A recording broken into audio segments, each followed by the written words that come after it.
Hi guys, நான் உங்கள் தமிழ் நண்பன். இன்னைக்கு நம்ம ஒரு செம்மையான சவுத் கொரியன் கிரைம் த்ரில்லர் படத்தை தான் பார்க்க போறோம். நீங்க நம்ம சேனலுக்கு புதுசா இருந்தா சப்ஸ்கிரைப் பண்ணிக்கோங்க அண்ட் இந்த வீடியோக்கும் ஒரு லைக் போட்டுருங்க. படம் 1986ல சவுத் கொரியால இருக்கிற ஒரு சின்ன கிராமத்துல இருந்து ஆரம்பிக்குது. அங்க ஒரு வயல்வெளியில ஒரு பொண்ணு இறந்து போன மாதிரி காட்டுறாங்க. உடனே அந்த ஊர் மக்களும் இந்த விஷயத்தை பத்தி போலீஸ் கிட்ட சொன்ன அப்புறம் நம்ம படத்தோட ஹீரோ பார்க் டூமான் அப்படின்ற ஒரு போலீஸ்காரரு அங்க இருக்கிற ஒரு கால்வாயில பார்க்கும்போது ஏற்கனவே ஒரு பொண்ணு இறந்து போய் அவளோட உடம்பு அழுகுன நிலையில இருக்கு. அதை பார்க்கும்போது அவருக்கு அந்த பொண்ணு இறக்கிறதுக்கு முன்னாடி ரொம்ப கொடூரமா பாலியல் வன்புணர்வு செய்யப்பட்டிருக்கான்றது தெரிய வருது. அதுக்கப்புறம் பார்க்கும் தன்னோட ஸ்டேஷனுக்கு வந்து சந்தேகத்தின் பேர்ல பிடிச்சவங்க எல்லாம் விசாரணை பண்ணிட்டு இருக்காரு. என்னதான் இருந்தாலும் அது 1986ங்கிறதுனால அவர் ஒரு டைப் ரைட்டரை யூஸ் பண்ணிக்கிட்டு ஒருத்தரையும் போட்டோ எடுத்து வச்சிட்டு இருக்காரு. குவான் கியாக் அப்படின்ற ஒரு பெண் டிடெக்டிவ் அவங்களோட போட்டோ எல்லாத்தையும் ஒரு புக்ல ஒட்டிட்டு இருக்கா. பார்க் தான் விசாரிக்கிற எல்லாரையும் வெறும் ஐ கான்டாக்ட வச்சு குற்றவாளியை கண்டுபிடிக்க முடியும்னு நம்பிட்டு இருக்காரு. அந்த நேரத்துல அந்த போலீஸ் ஸ்டேஷன்ல இருக்கிறவங்களுக்கு இன்னொரு பெண் அதே இடத்துல இறந்து போயிருக்கிறதா உங்களுக்கு செய்தி வருது. பார்க்கும் உடனடியா அந்த இடத்துக்கு போன அப்புறம் அங்க ஒரு ஷூவோட தடம் இருக்கிறத பார்த்துட்டு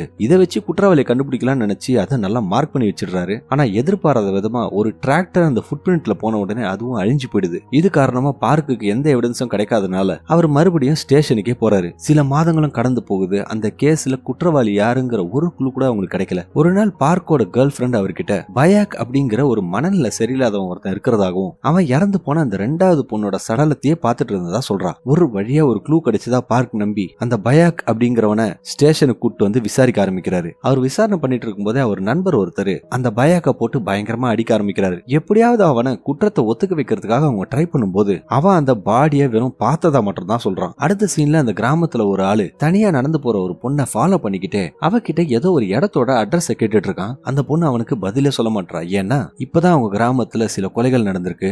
அது காரணமா அங்க இருக்கிற மக்கள் எல்லாருமே ரொம்ப பயந்து போயிருக்காங்க. அந்த பொண்ணு அவங்க கிட்ட இருந்து தப்பிச்சு ஓடலான்னு நினைக்கும் போது ஒரு பள்ளத்துல விழுந்துடுறா. இவனும் அந்த பொண்ணை காப்பாத்த போகும்போது கரெக்டா அந்த இடத்துக்கு பார்க் வந்து அந்த ஆளுதான் கொலைகாரன் நினைச்சுக்கிட்டு அவனை போட்டு அடிக்க ஆரம்பிக்கிறாரு. அதுக்கப்புறம் தான் தெரியுது அந்த ஆளோட பேரு சியோட்டாயும் அவரும் அந்த கேஸுக்காக வேலை செய்ய வந்த ஒரு போலீஸ்காரன் தான். அவங்க ஸ்டேஷனுக்கு போற வழியில பார்க் அவங்க புடிச்சு வச்சிருக்கிற பயாக்கோட ஷூவை வச்சு அங்க ஒரு தடத்தை உருவாக்கி அதை போட்டோ எடுத்து வச்சுக்கிறாரு. மறுபடியும் ஸ்டேஷனுக்கு வந்த பார்க்கும் சியோவும் அந்த போலியான ஷூ மார்க்க காமிச்சு பயாக்க மிரட்டும் போது அவனும் அந்த கொலையை செஞ்சது நான் இல்லவே இல்லைன்னு திட்டவடமா சொல்லிடுறான். அவனுக்கு எப்படியாவது இந்த குற்றத்தை ஒத்துக்க வைக்கிறதுக்காக 2 பேரும் பயாக்க ஒரு காட்டுக்குள்ள கூட்டிட்டு போய் அவனை உயிரோட புதைச்சிருவேன்னு சொல்லிட்டு பயமுறுத்துறாங்க.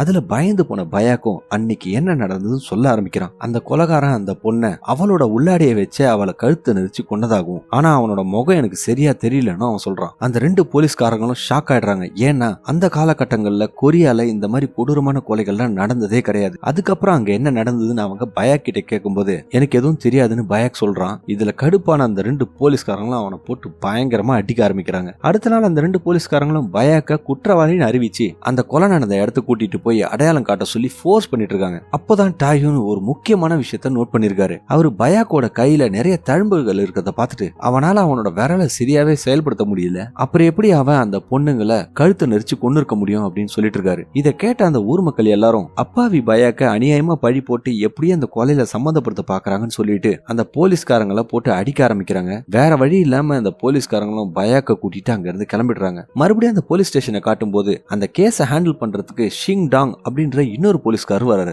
அவரும் அந்த கொலை நடந்த இடத்தை எல்லாத்தையும் பார்த்துட்டு இந்த 3 கொலைகள்லயும் ஏதாவது ஒற்றுமை இருக்கான்னு சொல்லிட்டு அந்த மத்த போலீஸ்காரங்கிட்டயும் அவர் கேக்குறாரு. ஆனா அவங்களுக்கு அதுக்கான பதிலே தெரியல. ஏன்னா இத்தனை நாளா ஒரு அப்பாவியை எப்படியாவது அந்த தப்பை ஒத்துக்க வைக்கணும்னு தான் இவங்க ட்ரை பண்ணிருக்காங்க. டாயூன் ஒரு ஸ்மார்ட்டான போலீஸ்காரர் அப்படின்றதுனால அவர் அந்த கேஸ்ல ஒரு முக்கியமான விஷயத்த ஷின்டாங் கிட்ட சொல்றாரு. இறந்து போன எல்லாருமே மழை பெஞ்சிட்டு இருக்கும் போது தான் இருந்திருக்காங்க. அதே நேரத்துல அவங்க எல்லாருமே ரெட் கலர் ட்ரெஸ் தான் போட்டிருக்காங்க அப்படின்னு சொல்றாரு. அப்போ ஷின்டாங் இறந்த எல்லாருமே ஒரே மாதிரி தான் கொல்லப்பட்டிருக்காங்களான்னு கேட்கும்போது டாயூன் அப்பதான் ஒரு ஷாக்கிங்கான இன்ஃபர்மேஷனை சொல்றாரு. இவங்க இல்லாம இன்னொரு பொண்ணும் ரெட் கலர் ட்ரெஸ் போட்டுக்கிட்டு போகும்போது காணாம போயிருக்கா. அப்படின்னா அந்த பொண்ணைய நம்ம கண்டுபிடிச்சாகணும் அப்படின்னு சொல்றாரு. அவங்க பேசிக்கிட்டு இருக்கும் போது இன்னொரு பாடியும் அதே இடத்துல பக்கத்துல கண்டுபிடிக்கிறாங்க. இப்போ நம்ம டாயூன் சொன்னது கரெக்ட் ஆயிடுது. இதை வச்சு அவங்க என்ன முடிவு எடுக்கிறாங்கன்னா இறந்தவங்க எல்லாருமே ஒரு காமனான பேட்டர்ன்ல தான் இறந்திருக்காங்க. அப்படின்னா கொலை செஞ்சவன் கண்டிப்பா ஒரு சீரியல் கில்லரா தான் இருக்கணும். அவனை கண்டுபிடிக்கிறதுக்கு க்ளூ இல்லாதவங்களும் வேற வழி இல்லாம அவனை பிடிக்கிறதுக்கு அடுத்த முறை மழை பெய்யற வரையும் வெயிட் பண்ணணும்னு முடிவு எடுக்கிறாங்க. அதே போல ஒரு நாள் மழை பெய்யும் போது அவங்க அவனை எப்படியாவது பிடிக்கணும்ன்றதுக்காக அவங்களோட டிடெக்டிவ் குவான் கியாக்க ரெட் கலர் ட்ரெஸ் போட வச்சு தனியா ஒரு காட்டுக்குள்ள நடக்க வைக்கிறாங்க. ஆனா துரதிருஷ்டவசமா அவங்க எவ்வளவு மணி நேரம் வெயிட் பண்ண அப்புறமும் கூட அந்த இடத்துக்கு ஒருத்தன் கூட வந்த மாதிரி தெரியல. அதனால அவங்க மலையில இருந்து ஒதுக்கிறதுக்காக ஒரு செக் போஸ்ட் குள்ள போகும்போது அங்க 2 ஸ்கூல் பொண்ணுங்களை மீட் பண்றாங்க. அதுல ஒரு பொண்ணு ஒரு வித்தியாசமான ஆளை பத்தி சொல்றா. அவன் டே டைம்ல முழுசா ஒரு பாத்ரூம்ல ஒளிஞ்சிட்டு இருப்பான், அவன் நைட் டைம்ல மட்டும்தான் வெளியே வருவான்னு அந்த பொண்ணு சொல்லிட்டு இருக்கா. எதிர்பார்த்த மாதிரி அந்த பொண்ணுங்களோட கதையை கேட்டுட்டு அந்த 2 போலீஸ்காரங்க சிரிக்கிறாங்க. அந்த நேரத்துல யாரோ ஒரு லேடியோட வீட்டை காட்டும் போது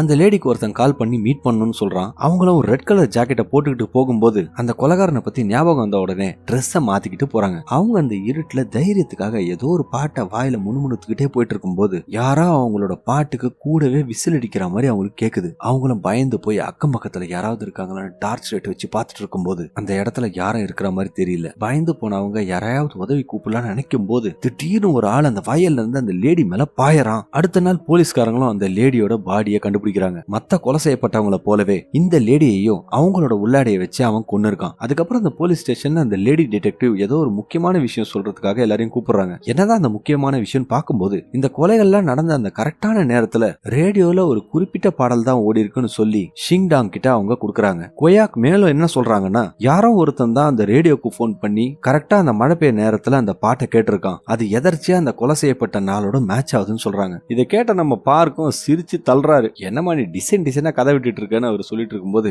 நம்ம டாயூன் அதுல இருந்து ஏதாவது இன்ஃபர்மேஷன் கிடைக்குமான்னு பாக்குறாரு. அன்னைக்கு ராத்திரி பார்க் அவரோட அசிஸ்டன்ட் ஒருத்தனை கூட்டிக்கிட்டு அந்த இடத்துக்கு போகும்போது திடீர்னு அந்த இடத்துக்கு யாரோ வர மாதிரி சத்தம் கேட்ட உடனே 2 பேரும் ஒளிஞ்சுக்கிறாங்க. அந்த நேரத்துல டாயூன் அங்க வராரு. ஆனா திடீர்னு இன்னொருத்தர் யாரோ நடந்து வர மாதிரி சத்தம் கேட்ட உடனே டாயூன் அங்க பக்கத்துல போய் ஒளிஞ்சுக்கிறாரு. அந்த இடத்துல யாரோ ஒருத்தர் ஏதோ ஒரு பொண்ணோட உள்ளாடைகள்லாம் எடுத்துட்டு வந்து அருவருக்கத்தக்க ஒரு விஷயத்த பண்ணிட்டு இருக்கான். இவங்களும் அதை பார்த்துட்டு அருவருப்பாயிடுறாங்க. அப்ப பார்க்கோட அசிஸ்டன்ட் எதர்ச்சியா மூவ் பண்ணும்போது சத்தம் கேட்டுடுது. இதுல அலர்ட் ஆன அந்த ஆளு அங்க இருந்து எஸ்கேப் ஆகி ஓட ஆரம்பிக்கிறான். இவங்களும் அவனை விடாம துரத்துக்கிட்டு போய் எப்படியோ பிடிச்சிடுறாங்க. அந்த வக்கரமான அவனை அரெஸ்ட் பண்ண அந்த போலீஸ்காரங்க அவன் கிட்ட விசாரணை நடத்தும் போது அந்த கொலையெல்லாம் அவன் செய்யலன்னு சொல்லிட்டு இருக்கான். அப்ப நைட்ல ஏன்டா அந்த விஷயத்தை நீ அங்க தனியா வந்து பண்ணிட்டு இருந்தான்னு கேட்கும்போது அது எனக்கு பிடிச்சிருந்தது, அதனால நான் செஞ்சேன், ஆனா கொலையெல்லாம் நான் செய்யல அப்படின்னு சொல்றான். மேலும் அவங்களோட விசாரணையில அவன் 2 குழந்தையோட வாழற ஒரு ஃபேமிலி மேன் தெரிய வருது. இந்த விஷயத்தை பத்தி தெரிஞ்ச அந்த ஊர்க்காரங்களும் அந்த ஆளை ரிலீஸ் பண்ண சொல்லி போராட்டம் பண்ணிட்டு இருக்காங்க. அவங்களுக்கு இந்த போலீஸ்காரங்க அநியாயமா அப்பாவிங்களை அரெஸ்ட் பண்றத பொறுத்துக்கவே முடியல. அவங்களும் ரொம்ப கடுப்பாகி இந்த இன்வெஸ்டிகேஷன் எங்கேயுமே மூவ் ஆக மாட்டேங்குதுன்னு நினைச்சிட்டு இருக்காங்க. அடுத்த கட்டமா நம்ம டாயூன் அந்த ஸ்கூல் பசங்க சொன்ன விஷயம் ஞாபகம் வந்து அதுல ஒரு பொண்ணை மீட் பண்றதுக்காக அந்த ஸ்கூலுக்கு போறாரு. அந்த பொண்ணு கிட்ட இருந்து அந்த பாத்ரூம் எங்க இருக்குன்னு தெரிஞ்சுக்கிட்டு அந்த இடத்த போய் ஆராய்ச்சி பண்ணும்போது அந்த டாய்லெட்குள்ள இருந்து ஒரு லேடி வராங்க. டாயூனா அவங்க கிட்ட இங்க சந்தேகப்படும்படியா யாரையாவது பாத்திருக்கியான்னு கேட்கும்போது அப்படி நான் யாரையும் பார்த்தது இல்ல, ஆனா இதே மாதிரி ஒரு விஷயத்துல இருந்து தப்பிச்ச ஒரு பொண்ணு இங்கதான் வாழறான்னு சொல்லி ஒரு வீட்டை காட்டுறாங்க. டாயூனும் அந்த வீட்டை நோக்கி போகும்போது ஒரு பொண்ணு ரொம்ப பயந்து போய் அங்க உட்காந்துட்டு இருக்கா. அவங்க இதே போல ஒரு அட்டாக்ல இருந்து தப்பிச்ச ஒரு சர்வைவர். டாயூனும் அந்த லேடி கிட்ட அந்த கொலைகாரனை பத்தி ஏதாவது ஒரு சின்ன க்ளூவாவது கிடைக்குமான்னு கேட்டுட்டு இருக்கும்போது அந்த லேடி ஒரு முக்கியமான க்ளூவை கொடுக்குறாங்க. அவங்கள அவன் கடத்தும் போது அந்த லேடியா அவன் வாயை பொத்திருக்கான். அந்த நேரத்துல அந்த லேடிக்கு அந்த கொலைகாரனோட கை ரொம்ப சாஃப்டா இருந்த மாதிரி தெரிஞ்சிருக்கு. இதையும் அந்த லேடி டாயூன் கிட்ட சொல்றாங்க. டாயூனும் வேகமா ஸ்டேஷனுக்கு போய் அவங்க அரெஸ்ட் பண்ணி வச்சிருந்த ஆளோட கையை செக் பண்ணும்போது அவனோட கை சாஃப்டாலாம் இல்ல, இவன் கண்டிப்பா குற்றவாளியா இருக்க முடியாதுன்னு சொல்லிட்டு டாயூனும் அங்க இருந்து போயிடுறாரு. அந்த நேரத்துல குயாக் ரேடியோவை ஆன் பண்ணும்போது அந்த கொலைகாரன் கேட்ட அதே பாட்டு பாடிட்டு இருக்கு. எதர்ச்சியா அந்த நேரத்துல மழையும் பெய்ய ஆரம்பிக்குது. உடனே அவங்க எல்லாரும் இன்னொரு கொலை நடக்க போகுதுன்ற பயத்துல அந்த இடத்துக்கு போகும்போது இன்னொரு டெட் பாடியும் பாக்குறாங்க. அந்த கொலை செய்யப்பட்ட பெண்ணோட பெண்ணுறுப்புல பீச்சுன்னு சொல்லப்படுற ஒரு பழம் சொருகப்பட்டிருக்கு. ஒரு வழியா குயாக் அந்த ரேடியோ ஸ்டேஷன்ல அந்த பாட்டை யாரு கேக்குறாங்கன்னு கண்டுபிடிச்சிடுறாங்க. அந்த ஆளோட பேரு ஹியாங் யூ. அவன் ஒரு ஃபேக்டரியில வேலை பார்த்துட்டு இருக்கான். போலீஸும் அவனை அரெஸ்ட் பண்ண உடனே டாயூனும் அவன் கைய சாஃப்டா இருக்கான்னு செக் பண்ணி பாக்குறாரு. அவங்க நினைச்ச மாதிரியே அந்த ஆளோட கை சாஃப்டா இருக்கு. அவங்க அந்த ஆளு கிட்ட அவன் அந்த இடத்துக்கு போன அப்புறம் தான் அந்த கொலைகள்லாம் நடக்க ஆரம்பிச்சதுன்னு சொல்லிட்டு இருக்கும்போது நான் தான் அந்த ரேடியோ ஸ்டேஷன்ல அந்த பாட்டை கேட்டேன், ஆனா கொலையெல்லாம் நான் செய்யலன்னு சொல்லிட்டு இருக்கான். நீங்க எல்லாரும் தப்பிக்கணும்ன்றதுக்காக என்ன பலிக்காடாவாக்காதீங்கன்னு அவன் சொல்லிட்டு இருக்கும்போது அந்த போலீஸ்காரங்க எல்லாருமே செம்ம கடுப்பாகிறாங்க. ஏன்னா ஏற்கனவே அவங்களுக்கு மக்கள் மத்தியில ரொம்ப கெட்ட பேரா இருக்கு. அந்த நேரத்துல அவங்க அவன் கிட்ட அந்த பெண்ணோட உடம்புல இருந்து கிடைச்ச அந்த பழத்தை பத்தி கேட்கும்போது ஹியாங் யூ டென்ஷன் ஆகி இஷ்டத்துக்கு பேசிட்டு இருக்காதீங்கன்னு சொல்லிட்டு இருக்கான். கடுப்பான அந்த போலீஸ்காரங்களும் அவனை போட்டு அடிக்க ஆரம்பிக்கிறாங்க. இதனால ஷிண்டாங்கே அந்த கேஸ்ல இருந்து எடுத்துறாங்க. இப்ப அந்த போலீஸ் டீமும் மறுபடியும் தொடங்கின இடத்துக்கே வந்துடுறாங்க. அவங்களுக்கு இந்த கேஸ்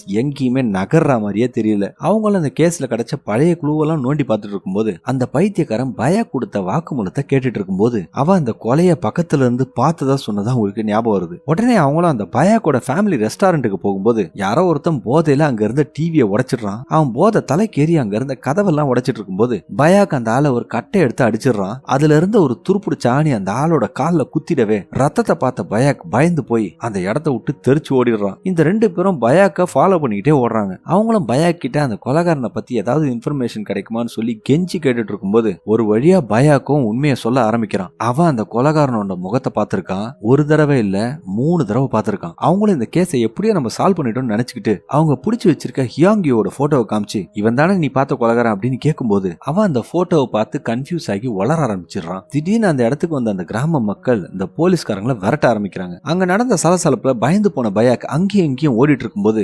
எதிர்பாராத விதமா அவன் ஒரு ட்ரெயின் ட்ராக்ல போய் தவறுதலா நின்னுறான். பார்க்கும் அவனை காப்பாத்த நினைக்கும் போது அநியாயமா அந்த வழியா வந்த ஒரு ட்ரெயின் அவனை அடிச்சு கொன்னுடுது. அடுத்த நாள் அந்த போலீஸ் ஸ்டேஷனுக்கு ஃபாரன்சிக் லேப்ல இருந்து ஒரு முக்கியமான கால் வருது. அவங்களுக்கு இறந்து போன ஒரு பொண்ணோட பாடியில இருந்து சீமன் சாம்பிள் கிடைச்சிருக்கு. ஆனா அதுல இருக்கிற ஒரு பெரிய பிரச்சனை என்னன்னா அந்த காலத்துல அந்த நாட்டுல இருந்த டெக்னாலஜியால இதை செக் பண்ற அளவுக்கு எங்க கிட்ட வசதி இல்லைன்னு சொல்லி அந்த லேபோட டாக்டரும் சொல்லிட்டு இருக்காரு. அதனால அவங்க அந்த சாம்பிளை யூஎஸ் காமிச்சு அது மறுபடியும் வர வரைக்கும் வெயிட் பண்ணணும்னு சொல்லிட்டு இருக்காங்க. அடுத்த சீன்ல காட்டு வழியா ஒரு லேடி தனியா நடந்து போயிட்டு இருக்கிறத காட்டும் போது அதே வழியில இன்னொரு ஸ்கூல்களும் அவங்கள கிராஸ் பண்ணி போறான். அந்த ஸ்கூல் பொண்ணு தனியா நடந்துட்டு இருக்கும் போது திடீர்னு அவ பின்னாடி இருந்து யாரோ ஒருத்தன் அவளை புடிச்சிட்டு போயிடுறான். அந்த பொண்ணை அவன் கட்டி தூக்கிட்டு போய் அவளை ரொம்ப கொடூரமா நாசம் பண்ணி கொலை பண்ணிடுறான். அடுத்த நாள் காலையில போலீஸும் அந்த பொண்ணோட பாடியை கண்டுபிடிக்கும் போது டாயூன் அதை பார்த்துட்டு பயங்கர கடுப்பாயிடுறாரு. ஏன்னா நடக்கிற கொலையெல்லாம் அவங்களால தடுக்கவே முடியல. இதுல கொடுமை என்னன்னா செத்து போன அந்த பொண்ணு டாயூனுக்கு அந்த டாய்லெட்டை பத்தி க்ளூ கொடுத்த அதே பொண்ணுதான். கோபத்தோட உச்சத்துக்கே போன டாயூன் அவங்க அரெஸ்ட் பண்ணி வச்சிருந்த யாங்கியோ போட்டு பயங்கரமா அடிச்சுட்டு அவனை கொலை பண்றதுக்காக துப்பாக்கி எடுத்து காட்டும் போது பார்க் அந்த இடத்துக்கு அவங்க அமிச்ச சீமன் சாம்பிளோட டிஎன்ஏ ரிசல்ட் எடுத்துக்கிட்டு அரக்க பொறுக்க ஓடிடுறாரு. அந்த ரிசல்ட்டை பார்த்து அதிர்ச்சி ஆடுறாங்க.